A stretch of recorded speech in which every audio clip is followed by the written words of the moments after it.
Hello, everyone. This is Rebecca Greene for the Whinypaluza Podcast, and I am very excited today because I get to talk to the wonderful Kimberly Grustas. Kimberly, thank you so much for being here with me today. Oh my gosh, thanks for having me. I'm already having so much fun talking to her. I had to shut myself up so that I could press record, but I want to tell you a little bit about her. She is a visionary entrepreneur and the founder of Good For You Girls, a pioneering clean skincare brand designed specifically for girls during their delicate puberty years.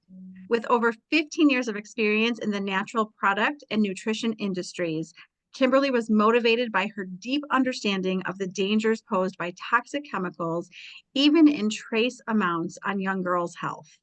This mission became personal when she discovered alarming ingredients in products marketed to her own daughters, both of whom struggled with asthma and allergies. Determined to provide a safer alternative, she launched Good For You Girls to offer moms and their daughters skincare that's free of harmful chemicals. Kimberly is often regarded as the OG of tween skincare and remains a leader in empowering moms to guide their daughters safely through puberty with confidence. And what I told Kimberly is we really need to talk about skincare and we really need to talk about puberty. So this is perfect. And I need this. So I'm really excited. You are smack down in the middle. People don't think it's a fun subject, but it truly is. And there's again a whole lot more that moms need to know. Yes, yes, it's a needed topic. It's a very needed topic. The amount of skincare. I have so many questions and we're gonna talk about all the stuff, but I want to know like the pivotal moment for you when you realized you needed to create something that was safer. So I was at Target, Mm. and my oldest daughter was 8, and there was a Hannah Montana bath set on the end cap, and we went to the Hannah Montana concert. Like they loved Hannah Montana. And I remember it was a purple box, blonde wig, gold stars. And she beelined and she picked it up and she says, Mommy, Mommy, can we buy this? And I flipped it over and my jaw dropped. I mean, I'm an ingredient nut. I know these things and it was toxic. I mean, it was made in China.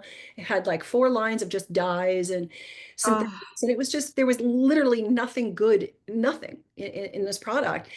And I was shocked. I said, is this, because they were sick, I had protected everything. I controlled everything that went in and on their body since they were born. mm. So here's, they're 6 and 8, and my 8-year-old wants this. She's aware. And I was just dumbfounded that this is what brands were slathering on our daughters. And so I walked around in shock for like a week. And then I couldn't get it out of my head. Like things will get in your craw, you can't get out of your head. And of course, I turned her down and she was devastated. Um, and then a week later, a friend of mine, we were at Whole Foods and her daughter was turning 11 and wanted some skincare. And she's asking me, I was kind of the go-to mom because of what I did and my clean awareness. And I walked up and down the aisles of Whole Foods and there was nothing. It was all baby or it was adult. And I said, wait a minute. I says, if anybody's going to be able to, going to do this, it's going to be me. Between my knowledge of the industry, body, whatever, my passion for my daughters, and just my commitment. And so it was sort of like a calling. Like I couldn't not, like I feel like my whole life was sort of directed here, which is kind of weird.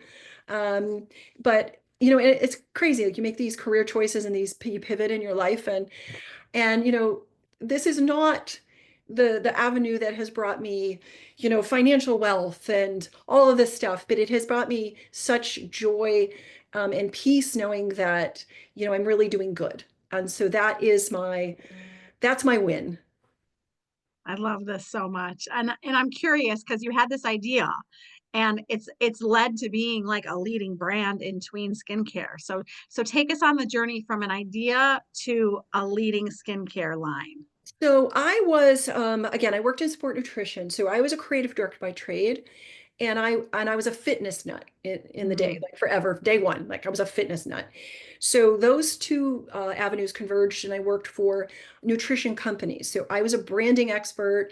I've launched dozens of lines in my day for brands, mostly in sport nutrition. And then I started my own agency in 2000, and I was starting to take on natural beauty. So I did have a leg up on understanding how brands work, how you create a brand, the messaging, that sort of thing. So for me, when I decided to start Good For You Girls, which I named in the shower, by the way. The name came to me in the shower one morning. Um, and so I knew sort of how to do like some of the steps already, right? But when you're working for a client, it's very different, coming up with it's their money, right? You're spending their money, but and so when you have, so it's your thing, it's your baby, it's very different because there's a lot of things mistakes that you make and choices that you make and paths that and so it is a little nerve-wracking and a little scary. I bet. I And I bet. I mean, started the business in 2008, which was a crazy year to start a business. Right, with the financial crash. I'm like, people are like, what are you oh doing? I'm my like, it gosh. was just I had to do it, right? And so within the first year of launching this brand, I was in 200 stores. Yeah, Wow. all that distribution is now online. It was mom and pop health food stores, which I was distributed in. And then when the introduction of Amazon happened, a lot of those mom and pop health food stores closed, unfortunately. It's a kind of a sad story that no one really knows about or talks about. But all those mom and pop health food stores closed, and then Amazon became the big distribution partner, especially for small brands. Well, and I want to tell you, totally off topic, that my parents have a health food store. I think it's been, oh my gosh, I can't even tell you how many years, but it's been forever. And I'm happy to say it's still going strong. That's amazing. That's amazing. That's strong in their community. That's what that tells me. And they're Yes. their brands. Yeah. Yes. I'll have to tell them about you. So let's talk about harmful ingredients that we should be watching out for. I'm scared. Well, so, we know that there's harmful ingredients for everyone, Yes. right? There's harmful ingredients for everyone. And so, we have the dyes, the synthetic fragrance, a lot of the toxic chemicals that will build up in your body. So we have the propylene glycols, the PEGs, a lot of those ingredients, which are used as really heavy preservatives. Understanding that when somebody manufactures skincare, it's supposed to be it's sitting on a shelf for like 5 years. Right. And so the formulations, they're made so that they're not really collecting bacteria or growing bacteria. And that's important, right? That's important. We need sometimes these ingredients. But we certainly don't need polyethylene glycol Mm. in our skincare. We don't need aluminum in our deodorant, things like that. We shouldn't be putting alcohol on our face, or our body. That's just not an ingredient we should be using. But when it comes to girls, this is where I take concern. So when you eat a protein, eat a fat, a carbohydrate, again, your body's an organic machine. So your body knows what it is, right? So now if you're starting to introduce a synthetic dye, a fragrance, a chemical to your body, the closest chemical compound your body thinks it is estrogen, right? Because we have estrogen, as women, we have estrogen. So that's why we call these chemicals estrogenic, meaning they're mimicking estrogen in the body, right? Makes sense. Right. So now a girl who's entering puberty, remember, puberty starts in the brain, the hypothalamus, the pituitary gland, then the adrenals. Everybody thinks it's the reproductive, but it's not. It's the bones, it's the blood, it's the brain. So it's neurological. So when a girl's body is waiting for those signals of estrogen, right? If she's getting false signals of estrogen, what it's doing, it's saying to the body, oh, okay, we're ready to start. Now, we also know that we have a lower age of puberty. In the 1940s, it was 14. Today, it's 11. Breast development used to happen with puberty. Breast development is happening almost 2 years earlier. Mm. And, we have girls who are really not psychologically prepared, mentally, prepared to be dealing with these big issues. And they don't know. It's scary. And we definitely know that there is something called puberty trauma, right? Mm. And the younger that they are, the more traumatic it can be. You ask any woman, especially a young woman in their 20s, it is so real to them because they're, girls in their 20s now, they were sort of one of the first early generations of puberty. And that really hits home for them. And I think really can affect their development as young women. You know, when you hit puberty later, I think you're just more ready. Your body's ready for it, your brain's ready for it. You have a lot of those cognitive abilities, you know, critical thinking and all of that that really helps that puberty. So it's really is a challenge. And so the importance of keeping our daughters away from these chemicals, it's like just as they were babies, right? This is the second largest growth in their body, right? And so keeping them away from these chemicals is just as important as when they were babies, right? So true. And So we true. know and we know that girls are actually exposed to more chemicals than the average woman today. Well, because they're obsessed with skincare and makeup. Yeah. Yeah. That is why. So tell us how we can, as parents, help our girls through puberty. Like they're going through it younger. I mean, my daughter started at 11 going through puberty. I was surprised that it was starting so young. And you're telling me that's the average now. I Yeah. mean, that's scary to me. So how can we help them through this? What can we do? Well, one of the first things I like to tell moms is again, understanding that puberty starts much younger, right? Yes. And it is the brain. So people ask me, what's the first sign? And I say, well, remember in middle school when all of a sudden their friends they were obsessed with friendships and everything was really serious, right? Susie didn't talk to me, so and so didn't play with me. They were really, that's your first sign. Okay. Aside That's a from good one. that's Yes. your Makes first sense. sign because that is the cortisol, that is the cuddle chemical that's happening, and that is real to them. And that's the first sign where they're starting to feel a little bit out of control. Mm. Right. So that's something to really, really watch for when they're younger and also give them the skills that they need to address that, right? That's great to start that conversation. So, how does that make you feel? Right? How can we learn the skills, what to do next time that happens? Can you walk away? Right? Did she talk to, talk to somebody else and didn't talk to me? Right? It is eat, sleep, breathe. Their friendships become super important. Now that's an important part of female development because that attachment is what makes us so uniquely beautiful as women, right? But because we care about it, we're caring. If we didn't have that gene, I call it a gene, it's not a gene, but if we didn't have that, right, Yes. where would the world be, right? So I think that's one of the first signs.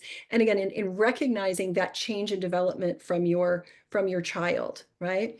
Again, different patterns, their bones are growing, their blood is changing, they're getting an adult heartbeat, right? It says all of those things, and they're growing at this phase, 2 3/4 to 3 inches per year.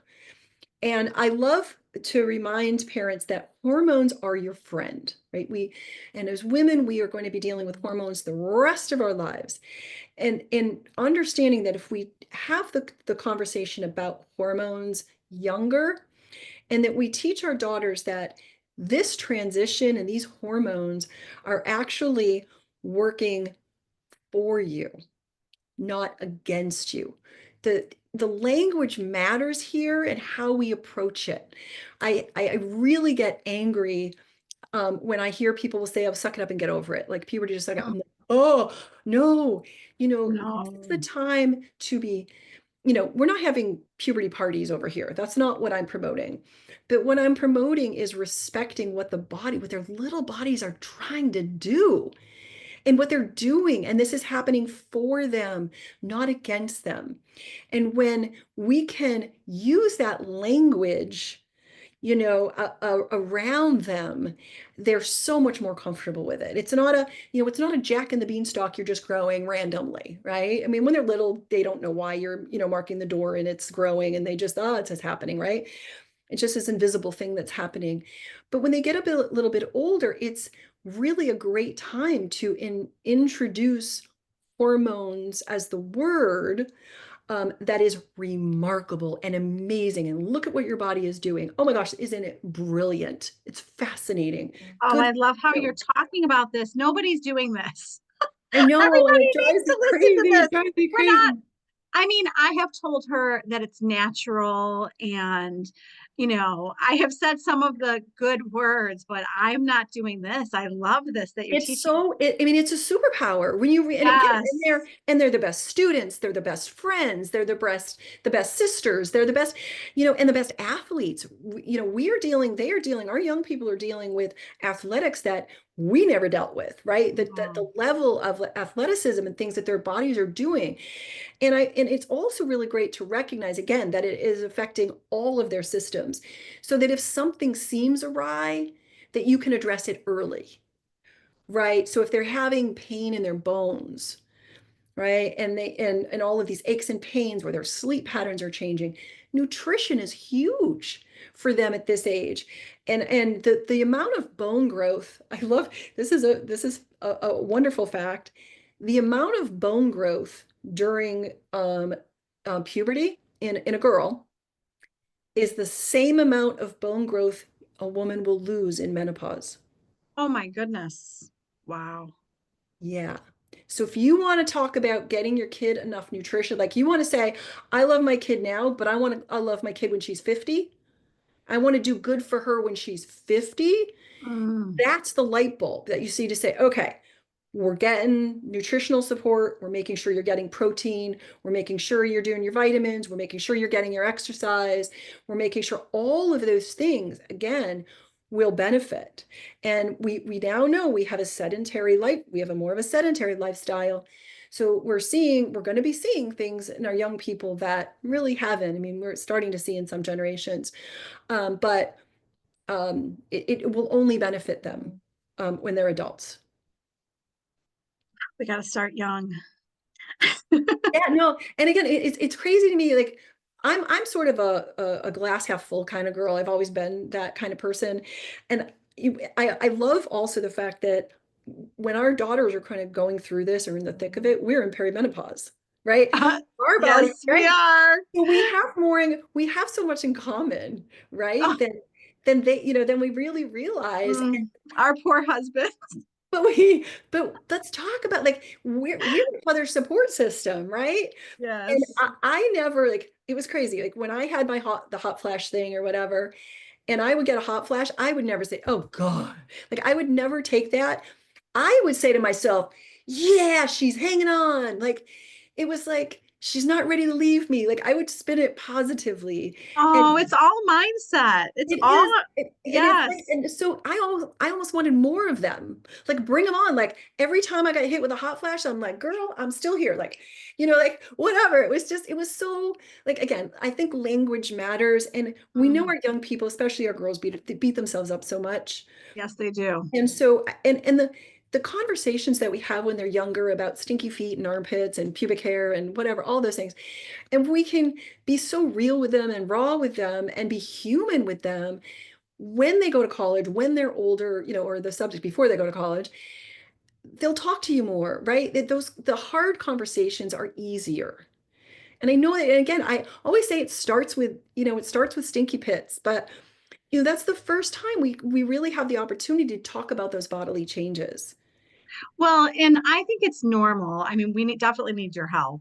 I think it's normal for our girls to be really embarrassed. Like I'll say things, like I bring up pads. Do you need more pads? And like you should see, I'm like, why is that so embarrassing? I roll about, right? So I can't believe the reaction to whenever I bring any of it up. So how do we help us make them more comfortable? Because I will tell you, they are so squeamish if I bring anything up. Well, I think again, earlier the better. You're in a situation where you're kind of past that early part, but again, just making them feel comfortable with it. Right? You just, I mean, that constant conversation about it. And, again, my daughters were still, but I was totally fine going in and, purchasing things. Dad was perfectly fine going and purchasing, the products that they needed. So I think it's just, again, the tools, right? And understanding that these are the tools you need and you're supported. This supports you. And whatever you need, however, right, we're going to have those tools to support you because we don't want you self-conscious about it. We want to have all of those things that you need. And eventually, I think they'll get there. I'm right? trying. I'm trying over here. They're like, oh my God, they're like turning red. And I'm like, oh my gosh, I'm your mother. Like, I'm Yeah, your mother. You shouldn't be embarrassed with yeah, absolutely, absolutely. me. So they're obsessed with TikTok. Let's talk about TikTok. Yes. There is so many makeup, skincare, like help us navigate this with them. And unfortunately, it's not all healthy stuff, as you know. No. So here, let me give you a little inside scoop of what's happening with TikTok, which most people aren't Yes. really aware. TikTok is right now competing with Amazon. Mm, You remember when Amazon started giving everybody free shipping on Prime? yes. Okay, well, TikTok is really doing that right now. So TikTok is giving the discount. They're doing the free ship, whatever, on the discount. They really want that consumer information. They want you to buy on TikTok. TikTok, again, when they're purchasing consumer, they are exposed, like you have all your, you buy one thing on TikTok, now they have all your information. So they are really hitting creators really hard on trying to get them to push sales products on TikTok. That's what they're doing. So TikTok, while they're making money, they're also, this is investment for them, right? They're giving these products where, you'll see a product in the store, it's $40, but on TikTok, it's 12. Yes. TikTok is paying for that because they want that consumer. And they're doing that with brands they know that they're going to, and especially younger consumers, because they figure that longevity, once they can get people hooked on the TikTok shop, that's how they're going to, right? They're going to keep. That is true. That is Right. true. So it's again, just like how Amazon did it with Prime. And now everybody thinks everything's free to ship and it's not. And everybody says, oh, it's just Amazon. I'll buy it and I'll return it and whatever. Yeah, no, it's not. It's a little brand behind that, eating it. So it's hard. It can be hard. But that's what's happening as far as TikTok goes. Now, again, understanding that girls' critical thinking is not fully developed, right? This is emotional. Girls are emotional. Girls want a tribe. Girls want to fit in. So this is a very, Yes. right? It's contagion. It's everybody has it. I remember last Christmas, it was the Stanley water bottles and the Lululemon purses or whatever they needed, and everybody had to have them. And it's like, again, it's sort of, the mass hysteria on things. And that is by design. But girls definitely want their tribe. That's part of how they operate.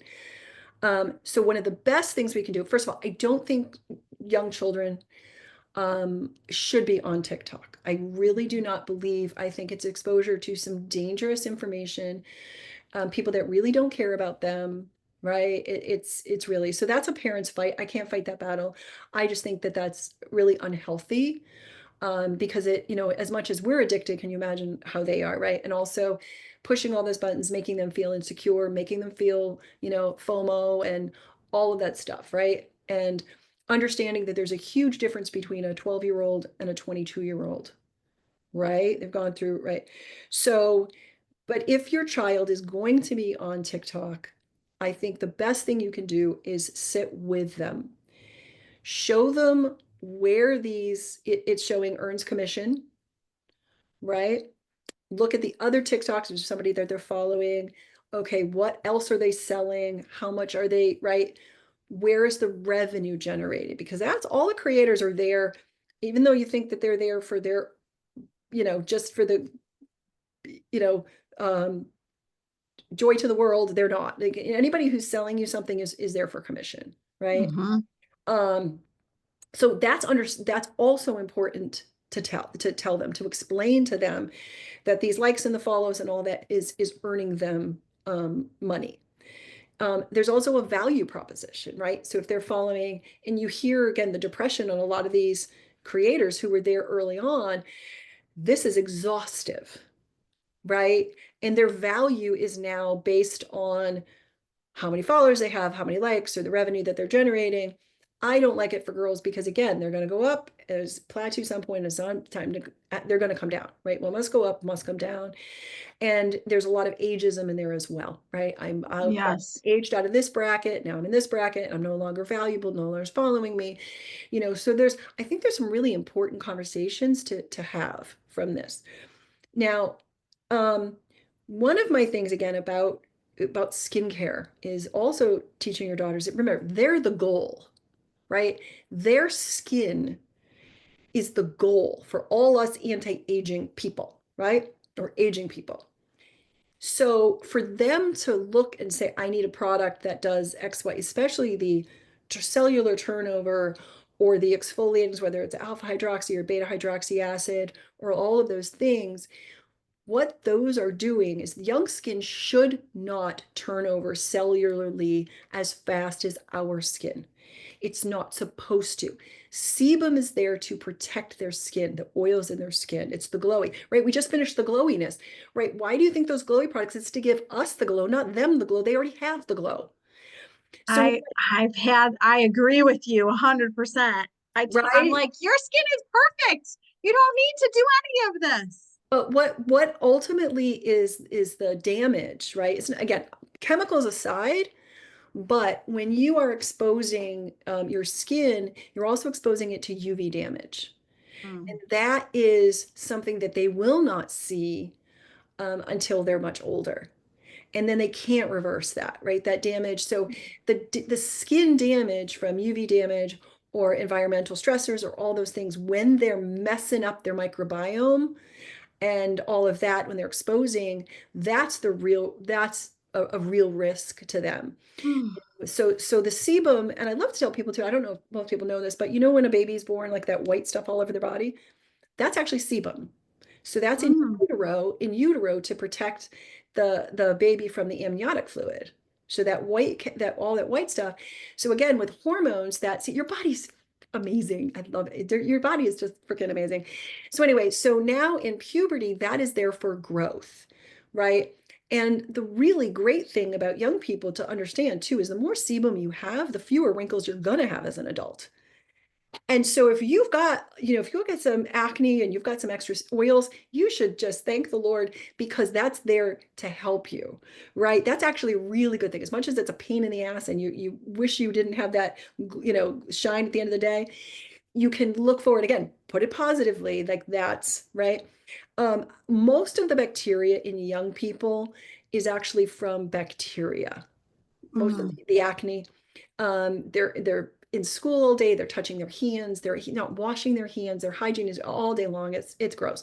So that is a lot of bacterial acne. So the best thing that they need to do is just get rid of the dirt, grime, and bacteria, without damaging the microbiome, keep the skin hydrated. And again, they're also experiencing acne too because they're dehydrated from the inside out, right? They're not getting proper nutrition. They're not eating really well to manage, I mean, so a good probiotic, great hydration really goes a long way in young people, and some good nutrition. Steady nutrition can go a really long way. And the more hydrated you are, the thinner that sebum too. It helps naturally thin out the sebum so it's not clogging your pores and creating Mm. the bacteria that's causing the acne. Now, that's not to say that there are not hormonal acne issues, but I think we're in a society today where somebody gets one pimple and they're running to the dermatologist. And I love dermatologists. I think they have their place, but dermatologists are not trained in natural products as well as the benefits. So there's a lot of prescriptions that can be thrown at young people, which are unfortunately needless, and that shouldn't. This should really run its span. Try some alternatives before we're jumping into that, prescription bandwagon.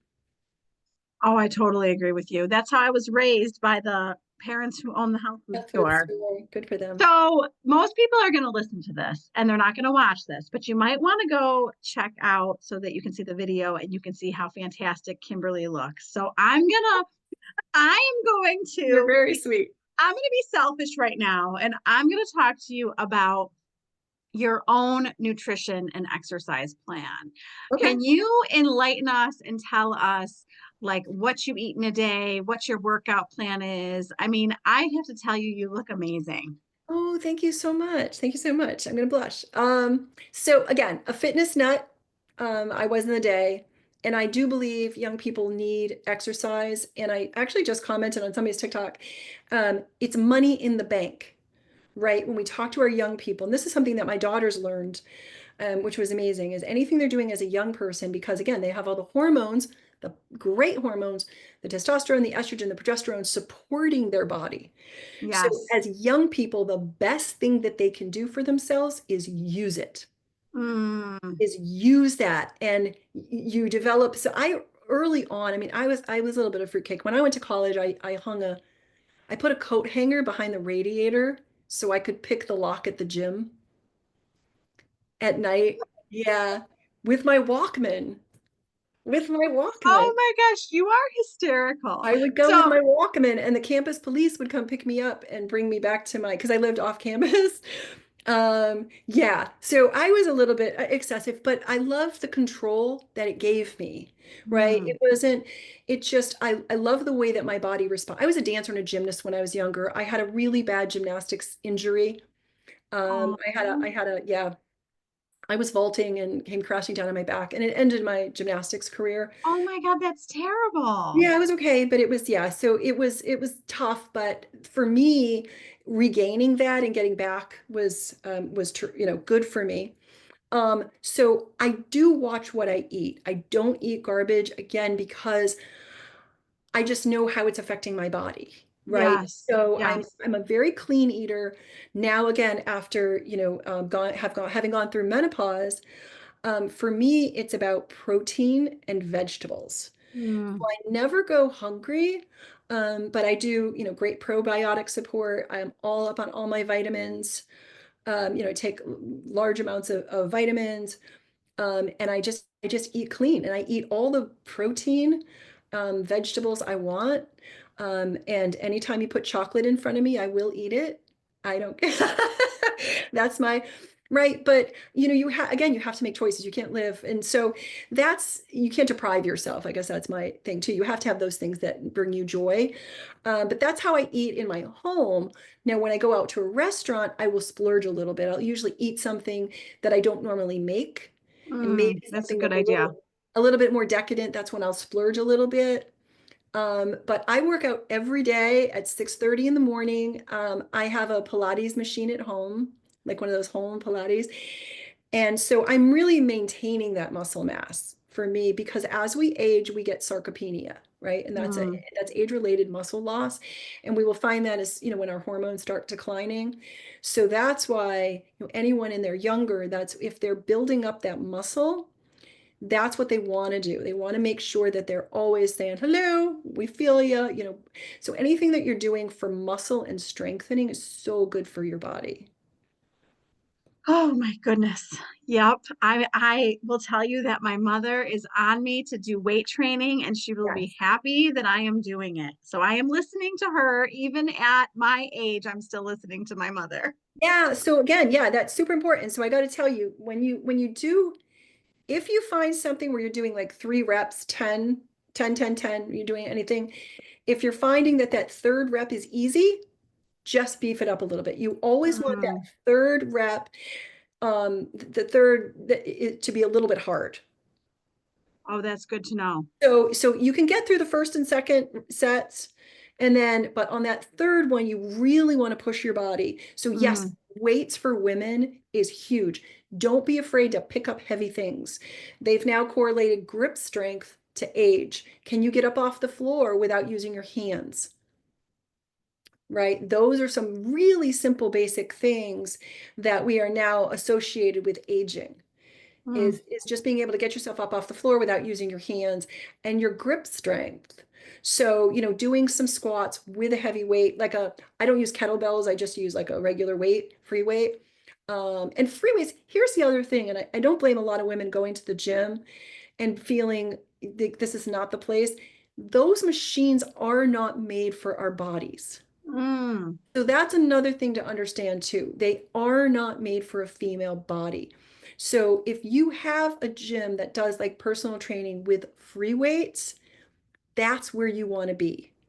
Again, I love Pilates, but you need the weight bearing as well. So, Okay. that's huge. But those weights, do not feel discouraged if you go and then again, your aches and pains because it's just not ergonomic to our bodies.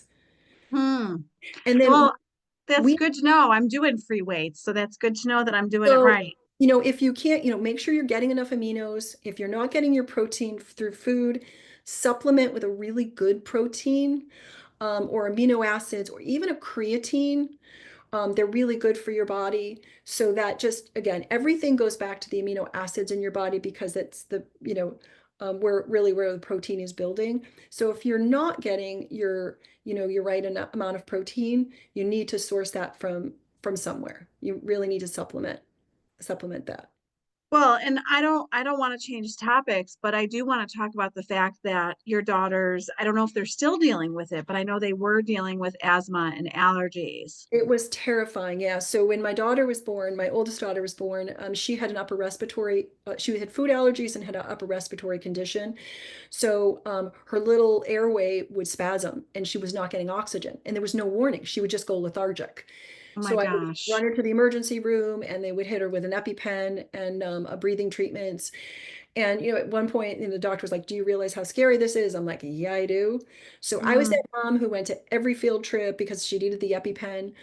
And again, it was the breathing treatments and the sorts of things. So you really will do anything as a mom, but that was really my rabbit hole in understanding. I mean, there was no laundry detergent, there was no fragrances, no candles, no perfumes, nothing. And oh so my goodness. it was, and then 2 years later, when her sister was born, my second daughter was born, she had um, a touch of asthma. She had a touch of asthma, but she had a hive disorder and she had eczema. So now that brought the skin into it. So again, because of what I do and my career and working for nutrition brands and things, I'm a research, I'm kind of a geek when it comes to the research, because I want to know how this ingredient is going to function in the body, right? And I'm fascinated by it. I'm still, even today, there's so much information that we know that we never knew before, and we're constantly learning new things. Um, so again, we were really living in an abstinence state in my home, right?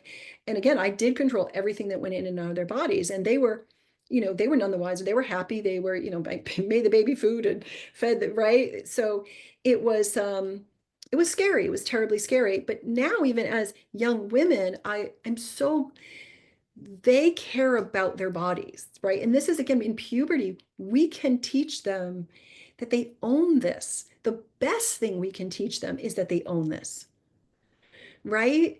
And so, because when they're little, they don't feel, right? We tell them where to go, what to wear, what to eat, like they're right. But there is that point where there is that pride and ownership. And with girls, there is a psychological component to it. And it's so important that they feel positive in their skin, right? Because this is a long journey. And it is important that they understand that every shape and size and the comparative, again, especially with the social media that they're exposed to, right? In our day, it was just what our friend looked like, right? We didn't have, what the planet looks like, right? Right. And so that's why it's so important. And I think giving them that control to make those decisions. And the other important, I mentioned to somebody recently, remember, they're going to be 21 and out of your care very, very shortly. And so what you teach them now will benefit them, and how they take care of it. It will benefit because they will care, and they watch you. So that's I was also just gonna another say that. huge Yes. component, right? Their kids are older. We always fall at the bottom of the barrel as moms, right? We're the last one. They've always watched you. They've always paid attention, but now they're really watching you.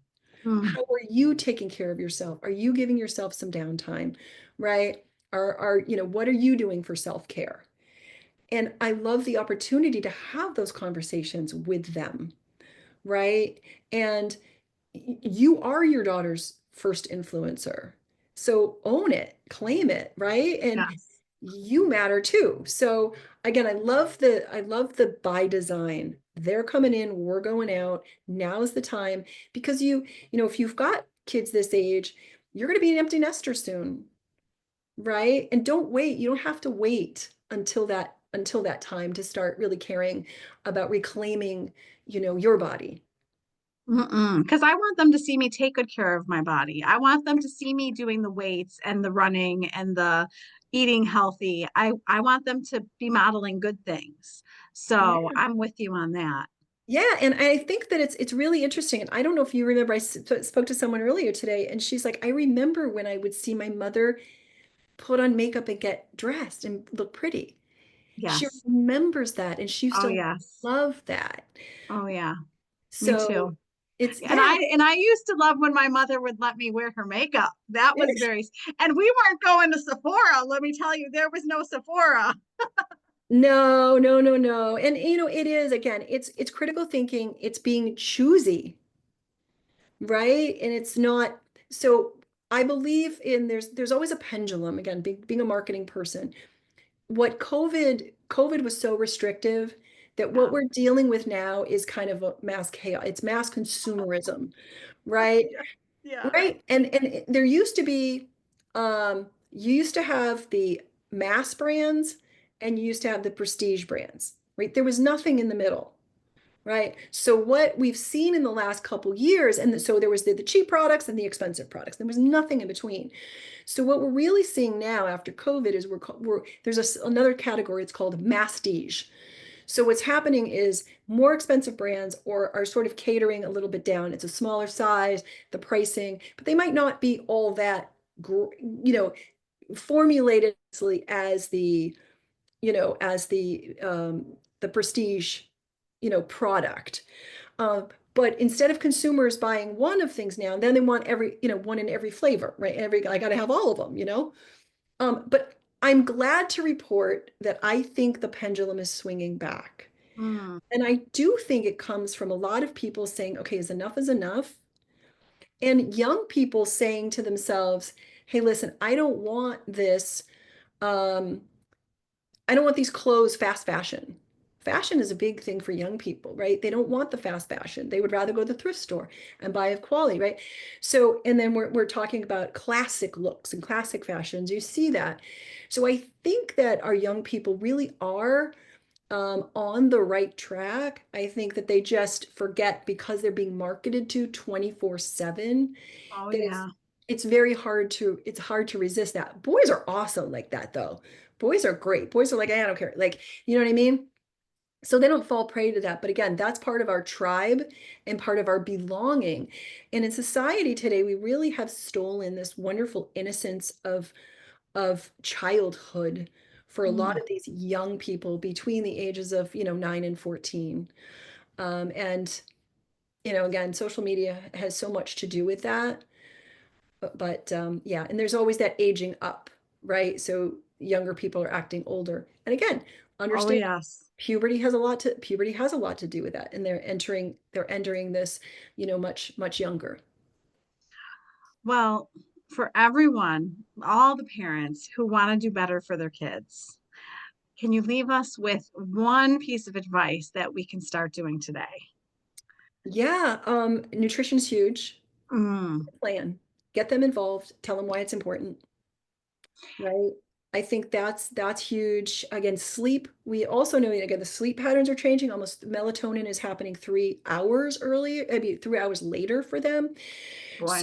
I think it's really expressing the importance of that, but also model it. Right. I love what you said. I mean, that's just so important. If you're modeling it and you're being real with it, and having a buddy, like saying, what, girls, I really had a hard time today doing this. Can you check me? Can you make sure, like, let's do this together? I need you to be a cheerleader for me. I'll be a cheerleader for you. Um, Oh, and right. And get them involved in that. And it's okay. Like I used to tell my God, yeah, I really need you here to help and they will. And that makes them feel, important as well. But great communication, and just being human, I think our kids respond to that so much better. And mm. in listening too, we can learn a whole lot. Like they're super smart. Like They really, are. They they're are. incredible. So and again, if you understand what their bodies are going through, the empathy goes a long way. Really take a step back. They're not always nice. And we know Mm, that. mm-mm. But in my younger daughter, my older daughter was just, she sailed, she was great. She didn't have these moods. My younger daughter did, but she did. But you know what she said? I She said to me when she was older, and she's 22. And so I think she was maybe 19 when she said this to me. She says, Mom, I'm sorry I beat you up so bad. Oh, but I knew I could because I knew you weren't going anywhere. oh, And I'm like, that was like the nicest thing she could have said to me. And that is some good awareness there. Holy moly. huge and huge. And we struggled with that, but I wasn't going anywhere. And they need to test you because they need to know if you're going to be there to catch them. We need to be their safe space, even though it's We not have to be easy there. So being the safe space. we can take it, right? That's our right. We can so take it because we know what's happening. That's where the empathy comes from. It's like if Yes. we know what their bodies are trying to do and expand. We talk about, people say we talked about empty nesting. Well, I've heard the term launching, right? You're not an empty nester, you've just launched some humans. And I think if we understand again, and I'm happy to say that, it's the hardest thing, but when you see independent young people, it's just so heartwarming. You did a good job. Well, yeah, I mean, you have two successful daughters. That has to feel really good. It feels great. It feels really great. It feels good. So tell everybody listening where they can find you and your fabulous skincare. So goodforyougirls.com, all spelled out. And then they can get it also on Amazon.com and Walmart.com. But I'd love to give you a discount code. Mm, Um, yes, let's do it. so why don't we use the name of the podcast? Okay. Whinypaluza Yep. 20. Whinypaluza 20. So Got that's it. for 20% off. And they can use that coupon code on the website. That's awesome. And if anybody has any questions, if you go to info at on the website, if you have questions, because I love that too. Mom's a great dad. Dads make me cry. They're awesome. Yeah, they do. Oh, Oh my God, a dad with his like, when I get a calls from dad and their 12-year-old, daughter is struggling. Oh my God, they're like oh, it kills me. Kills me. well, I love what you're doing. Thank you. It's so needed, and I really appreciate you educating us. And I mean, you taught us so much today. I have no doubt that you helped people. Oh, thank you. But be good to you all the time. Yes, absolutely. This is Rebecca Greene, and I want to remind everyone to spend every day laughing, learning, and loving. Thank you for tuning in to the Whinypaluza podcast. If you like what you heard, please be sure to subscribe so you never miss an episode. While you are there, leave a review. I love to hear your feedback. Thank you so much for listening. Until next time. This show has been produced by Market Domination, LLC. To discover how you can have your own show completely done for you and turn it into a real published book and become the authority in your marketplace, go to www.marketdominationllc.com/podcast offer. 49 faces looked to him in triumph. Over the last 12 months, they had each taken turns and promoted his business for a week at a time, driving over $987,342 in revenue. What if you had a network of 50 centers of influence who promoted your business every week for a year? Grab your copy of the #1 Amazon best-selling book, The Ultimate Guide to Growing Your Business with a Podcast, at 33% off the Amazon price by going to ultimatepodcastbook.com. Again, that website for 33% off the Amazon price is ultimatepodcastbook.com.